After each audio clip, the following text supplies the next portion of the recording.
All right, just getting into it. Again, it's only one piece of paper. Can we get through this quickly? Today is day 26. Talk about 4.2, and we're going to talk about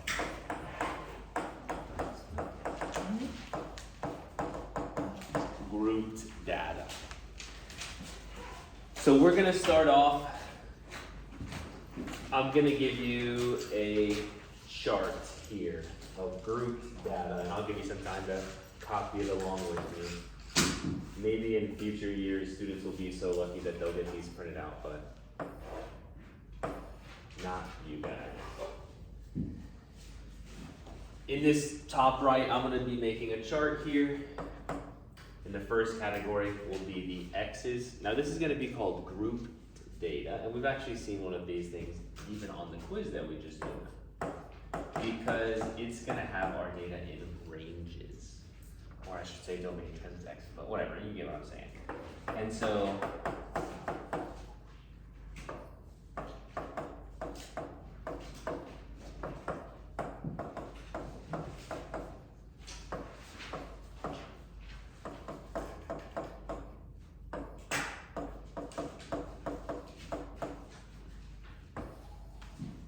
from 0 to 4, and 4 to 8, and 8 to 12, and 12 to 16, and 16 to 20, and the last place that will go is 24.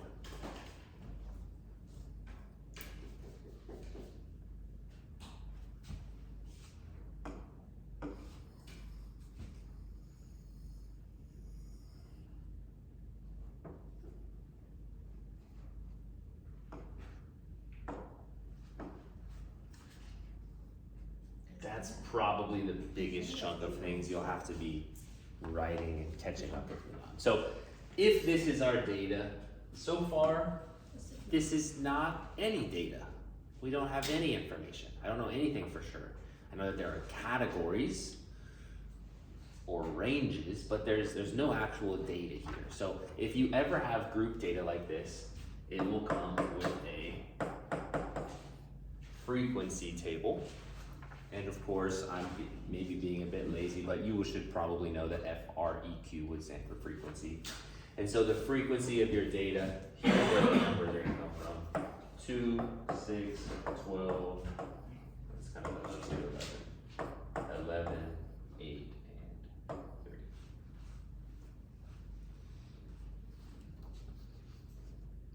Nothing here brand new, nothing here super scary.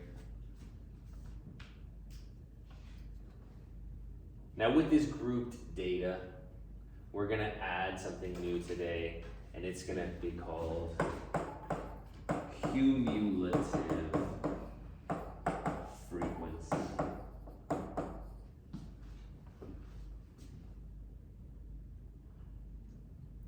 Which I will abbreviate as CFREQ in my table, sometimes maybe even just CF in the table. And the cumulative frequency is mega easy and useful, but not incredibly useful. With our frequency, sometimes at the bottom here, or maybe it'll be listed somewhere else, they're going to list n equals, and n is normally the number that stands for n, like the number of terms that we have total, like how Sn would mean the sum of all of our terms. Or n would be basically how many terms do we have. And we really don't know everything about our terms here, but we know how many there are. And so the n at the bottom would just be to add up all the frequencies. So 2 and 6, which makes 8, add 12, which makes 20, 31, 39, 42. And that 42 is like our total amount of terms that we have. Cumulative frequency is basically the same thing as that, okay? It's as you step up and as you look through your different data, you're gonna be basically adding on each of those pieces of data. So at first, from 0 to 4, there is 2 terms and only 2 terms. But as you go down now, you're gonna be adding these together. And so it's the same process that I did when I added up my frequency. Up next is gonna be 8, because it's the 6 that we have for this and the 2 that we had previously. So these should always be increasing or maybe staying the same. If you had 0 for a range, that could be possible. But this should never go down because you're all just adding up. And so the next one, again, we already said these numbers out loud: 20, 31, 39, and 42. Now, is that super useful? Well, it kind of depends, okay? Maybe if you're talking about interquartile range, or your Q2, or maybe your median, which is your Q2, or your Q1, or your Q3, it might help to know how many total things are before your number, and it kind of sums it up, and we'll look at some different ways to represent that. Now, we're gonna go from here down to another one of our boxes, and in this box, we're gonna talk about a histogram. Have we heard of histograms before? Probably. Cool. We'll go ahead and get a y-axis and an x-axis.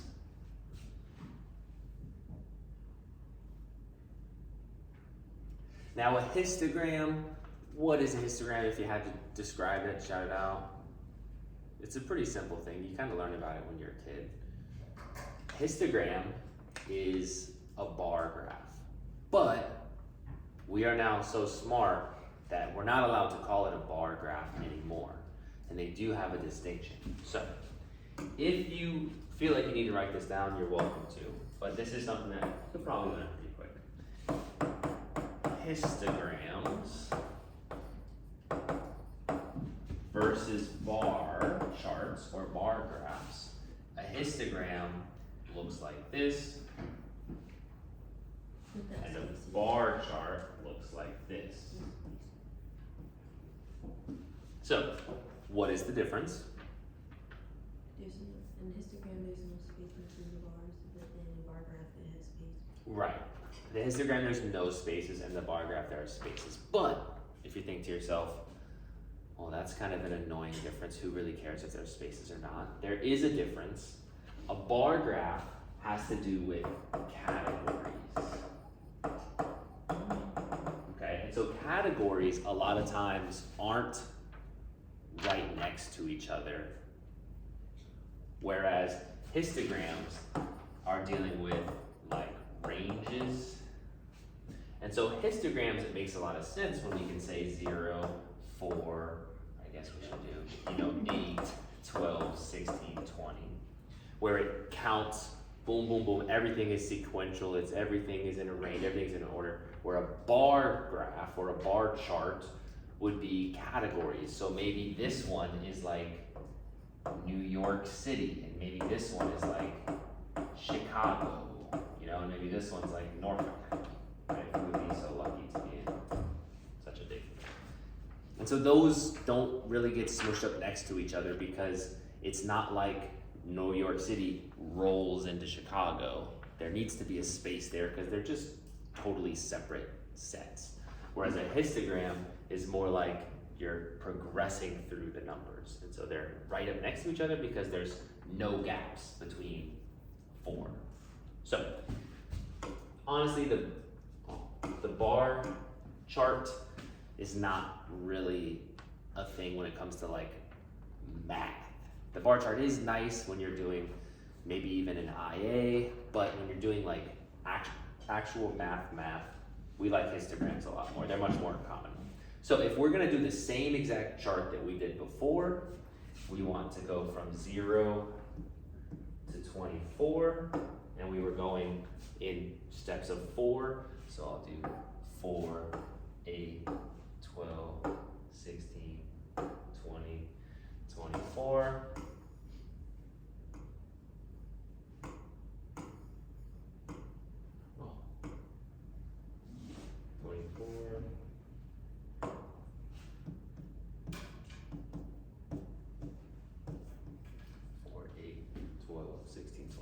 4. Up the top, we would want to consider, well, our highest frequency was 12, so maybe we do 2, 4, 6, 8, 10, 12. It's always nice to have a little bit of extra room on the end that you don't use when it comes to the range or the Y. And now when we go to make histogram, it's pretty easy. You just fill up the bar as high as you need to in each category. So in the first category, from 0 to 4, we would fill it up to 2. That looks pretty good, except for it does look like I went over my bar, so maybe I'll be a little bit more accurate. Fill it up like that. And then just go for each one. Up next, there was 6 frequency between 4 and 8, so I'll go up to 6, and then 12, and then 11. I'll just pick right there between 10 and 12, 8 and 3, 8 and 3. Mine's a bit of a mess. Maybe yours is better than me, so be it. And that's histogram, right? There's not much more to it. It is useful if you're trying to figure out things, and it is a nice distribution here. I want to bring back just a little bit of some terminology from earlier classes. This data, which I've created, kind of looks like this. What do we call this? Okay, sure. I wouldn't call this a standard deviation, but standard deviation is incorporated in what this is. So you're not a mile off. A bell curve, or a normal curve, or standard distribution, maybe is a better way to say it. Not standard deviation, but this is just the idea that in the middle, if we have our average, most of the stuff gets piled up in the middle, right? If we were measuring how tall athletes in the NBA were, which maybe isn't a great way to do it, but let's just say we were doing NBA athletes' height, right? And let's say that the tallest guy in the NBA is 7'3". I don't know, but let's just say the tallest guy in the NBA is 7'3".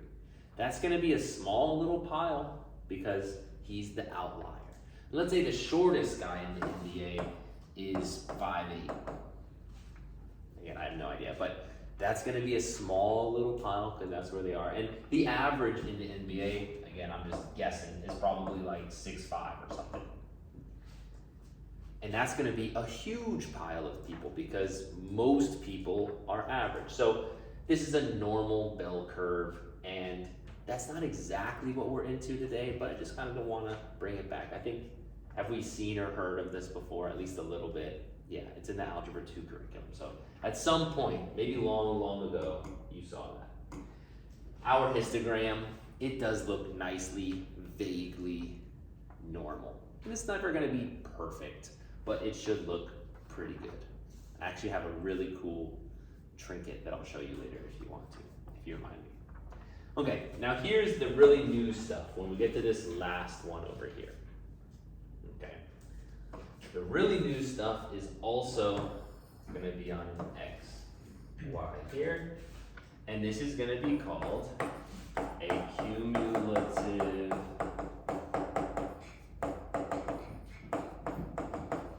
frequency, and they can kind of call it a lot, a cumulative frequency graph or table, but curve is the best description of it. A cumulative frequency curve.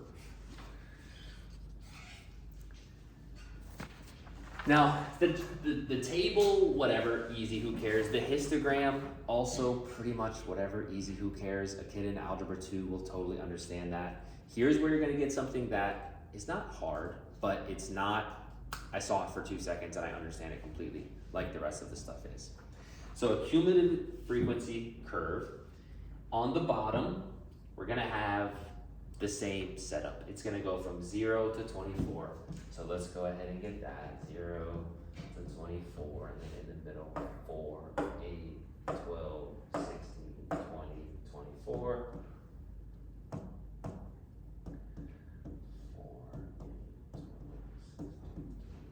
24. Now, something you should always do with the graph, and we forgot to do for the last one, I should say we have taken the play, I forgot to do, is let's get some label on our axes. This 0 to 24, these are the values that we were given.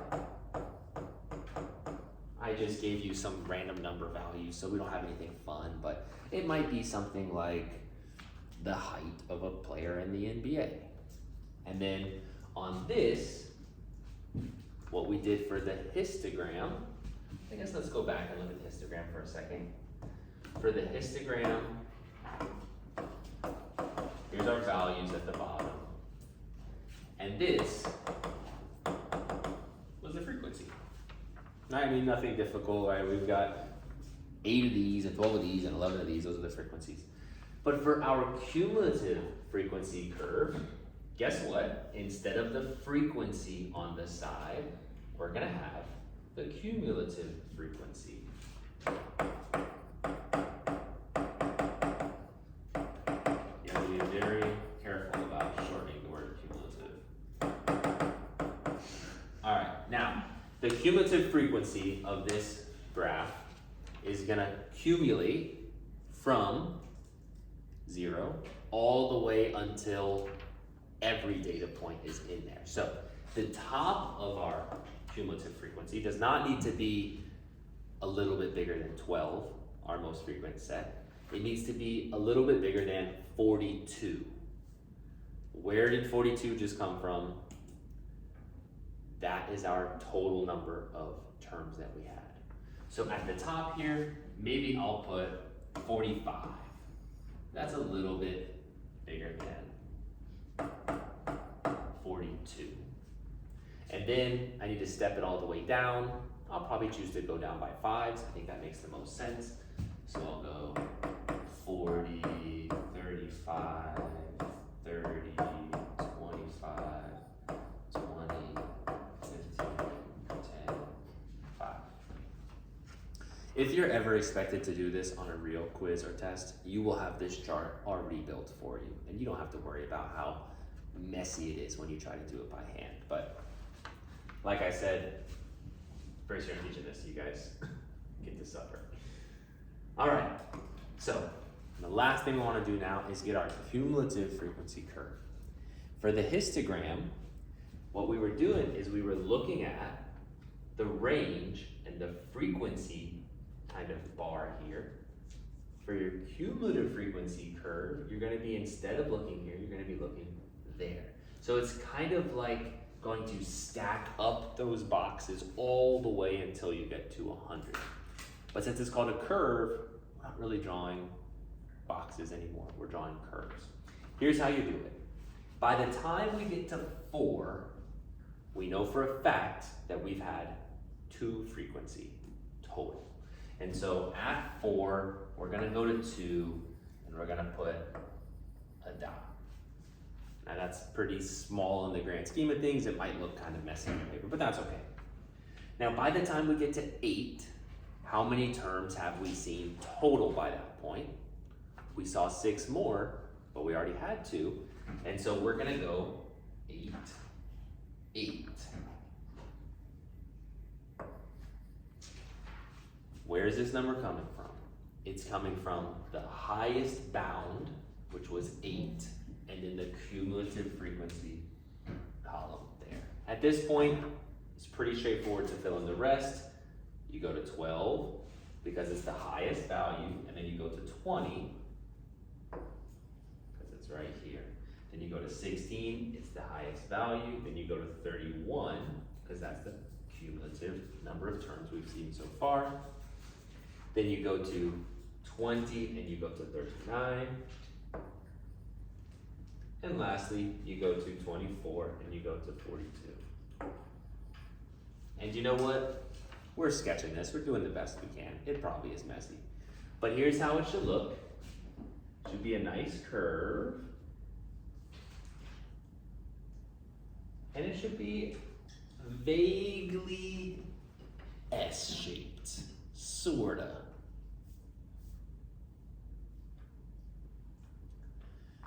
And that is how a cumulative frequency curve looks. Now, it's in theory just like a histogram. You're just checking off those heights, but instead of checking off the heights of each range, it's the cumulative height. So it's just adding them up, and it will always get bigger till we get to the top. Okay, so basically, when we have all three of these things, you could get a question and you could see data represented any of these three ways, and you would need to look at it and kind of know what you're looking for, know where to look for it. So let's talk about the things we talked about so far and just chat about it for a second. Up first is the mean. Well, if you're gonna talk about the mean, the average data, you want to look at the frequency of the terms. The cumulative frequency, I don't know that it's all that necessary when you're talking about the mean. So really, we would be looking at these two, and because we're talking about grouped data, we kind of saw this on the quiz, and I was very lenient when I was grading it. How do we choose the mean when it says from 0 to 4? Well, anytime we're calculating the mean and we have these ranges, everything is going to be considered to be an estimate. Of course it's an estimate. We don't really know any specifics. And so if you're going to estimate some term between 0 and 4, what's the best number to pick between 0 and 4? Just the number in the middle, right? Just keep it nice and easy, just the number in the middle. So when it comes to mean, we want to be thinking about picking the number in the middle of the range, using the frequency. Sure, you finished? Okay. Hopefully I can grade this and get it back to everybody before the end of the day. So for our mean, we like our table, we like having the X values, and we're always gonna want to choose the middle value. We could do the same with this histogram data. We could. We would just choose 2 for 2 of them, and we would choose 6 for 6 of them, and then we would choose 10 for 12 of them, and it would be a little annoying, but it's not that bad. We could do it. Over here, again, we could do it, but it's just getting less and less easy to do, right? We could choose 2 for 2 of them, and then 6 for 8 of them, subtract the 2 we already did. It's just becoming less and less likely. So when you're doing the mean, the cumulative frequency curve isn't very useful, and you probably won't have to ever do a question that asks you about the mean of those questions. Let's talk about the median. If you are talking about the median, let me delete these pieces here. Is it better to consider the frequency of each piece or to consider the cumulative frequency of each piece? It's probably easier if you consider the cumulative frequency, because that's how you know how many total pieces that you've gone through. If we have 42 pieces of data, our median term would be 42 plus 1 divided by 2, which would be 43 divided by 2, which would be 21 and a half. Okay? That would be our 21st 0.5, I don't know how to say that, term. And the cumulative makes that pretty easy to find, right? There are 20 terms before 8. Well, that's not where our median is. Our median would come after those 20 terms. And so our median would be somewhere in that 12 to 16 range. And again, if we had to guess, you might as well just guess 14, okay? Now, it is really quite easy to do the median if you're given a cumulative frequency curve. the median of the cumulative frequency curve is you find your 42, your highest point, and then you cut it in half, 21 and a half, and then you just look, where is that? And we say, oh, it's right here, looks like 13, and 13 would be your answer as the median. You just look in the middle of your cumulative frequency curve, and that's where the median value would be. So, when it comes to mean, we really like regular frequency. But when it comes to the median, we really like cumulative frequency. Then we have mode. There's a little bit of an issue with mode. We don't know what any of the terms are. We know the ranges that they're in, but we don't know what any of the terms are. So how can we tell if there's, 5 5s or if there's just 1 5? We can't tell. So mode actually gets changed. Let me zoom in a little bit so we can see a bit better.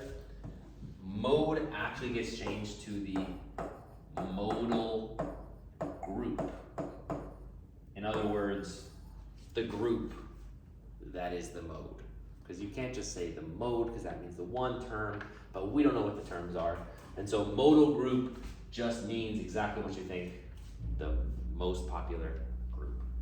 If we do this, should we be looking at the frequency or the cumulative frequency? What do we think? This is a mega easy question. If we're talking about the mode, should we be looking at the frequency table or the cumulative frequency table?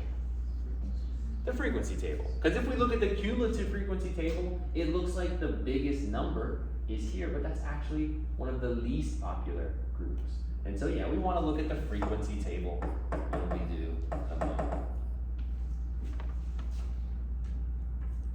Okay, then we have Q1 and Q3. If we're talking about Q1 and Q3, again, probably easiest if we're looking at the cumulative frequency, because our goal with Q1 and Q3 is to find that 25th percentile or that 75th percentile, to find that mark in the first quarter, that mark in the third quarter. And so looking at the full group is easier.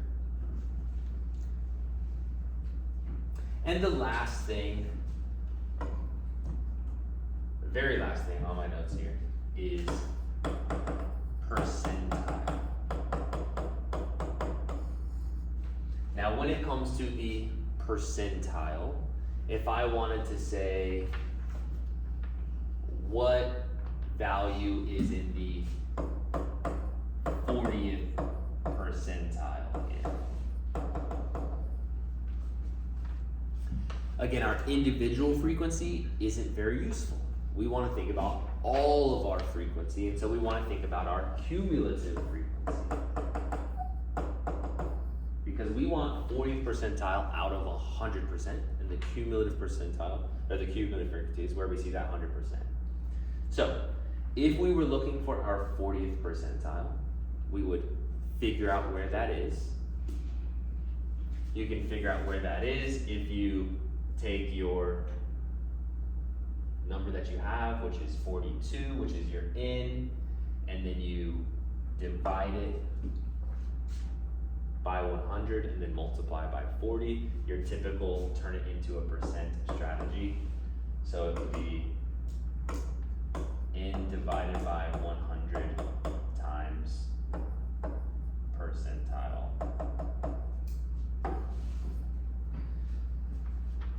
So for this question, let me grab a calculator really quick. N, which is 42, divided by 100, says 0.42. That means every 1% is 0.42. And then we're going to multiply that by the number we want to check, which was 40 times 40, and we get 16.8. So what that means is 40th percentile is the number 16.8. The way that looks over here is, here's 16.8. That would be our 40th percentile.